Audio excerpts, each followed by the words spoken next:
Hey friends, thanks for stopping by today. I really appreciate your time. I want to just take a couple of moments and chat about self-care. Self-care is something that I'm grateful that today we live in a society where it's more commonplace to talk about it, to share ideas of what it looks like, to make time. You know, years ago, it was something that I don't think anyone ever really discussed, at least not openly. Self-care, I think, is really important.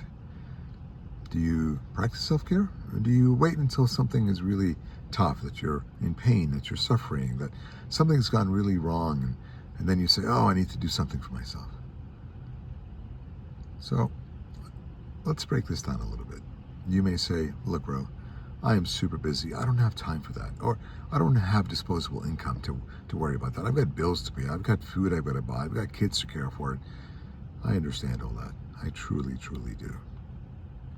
Self-care does not need to be expensive or take a lot of time. Self-care could be something as simple as sitting in silence for just a few moments a day. Self-care could be having a cup of tea and just taking time away from everyone. I've known people that self-care is taking 5 minutes to go to the bathroom and close the door because the house is busy and kids are running around and they just need a break. Again, self-care has many different faces to it. And I would encourage you to consider self-care as a daily practice.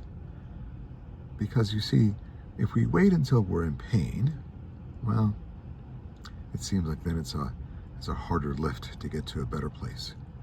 But if we nurture ourselves every day, self-care every single day, even if it's just a little bit, what you'll find is that when you hit those tough moments, they're not as insurmountable. And because you've been practicing self-care on a regular basis, it's easier to step into that space for yourself. The other thing I would suggest is define what self-care looks like for you. You see, we change, we evolve, right? Our likes, dislikes, they'll shift. What self-care might have looked like for you 10 years ago, 5 years ago, or even a week ago may not be what is beneficial for you today. So define for yourself what self-care is and do that which brings you peace, tranquility, fulfillment, calmness. I invite you to do that every day and see the impact it has on your life. Thanks for your time again, friends. Be well, care for each other, be loving, and be happy.